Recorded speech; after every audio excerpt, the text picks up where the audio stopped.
Well, tonight we are getting an inside look at how Corpus Christi police are tackling crime across the city, from an increase in assaults involving young people to new efforts cracking down on drug trafficking and gang activity. CCPD leaders gave an in-depth update to City Council today. Our Bill Churchwell spoke with CCPD to break down that data and what it means for different parts of the city. Bill? Hey there, Leslie. The presentation made by CCPD's top brass, including Chief Mike Markle, the command staff, telling me they look at the crime stats daily for trends and act immediately so they don't wait for the end-of-year crime reports to take action.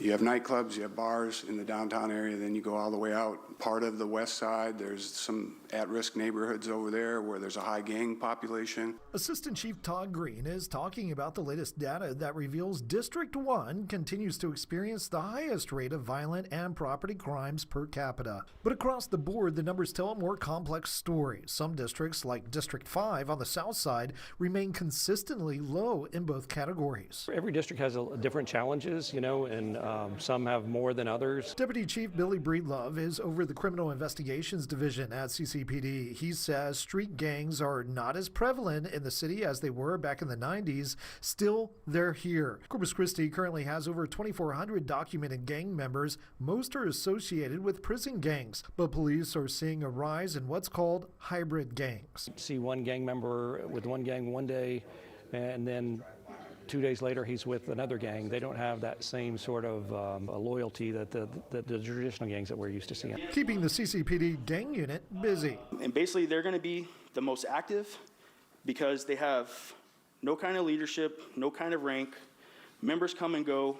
When compared to cities of similar size, Corpus Christi ranks 8th in violent crimes and 12th in property crime. Law enforcement officials say one area of concern is aggravated assaults. It's one thing that really stood out with us, sort of in that the young adult range from the age of about 15 to 25, and mainly males.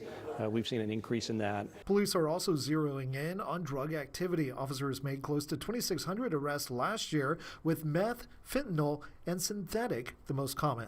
Basically eliminated one of the main synthetic dealers here in our city. Huge impact here in our city. We had a investigation started back in 2022 and wrapped up in 2023 that got national attention and quite honestly put a lot of positive impact on the fentanyl that we have now seen in the last couple of years here. Lots of stats there. Well, the department also highlighted growing challenges tied to homelessness. Crimes by and against homeless individuals, including aggravated assaults, burglaries, and drug possession. Police are also continuing outreach and prevention through more than 24 community initiatives, from school presentations to Shop with a Cop and Operation Safe Return. Leslie, back to you. All right, Bill, thank you for that report.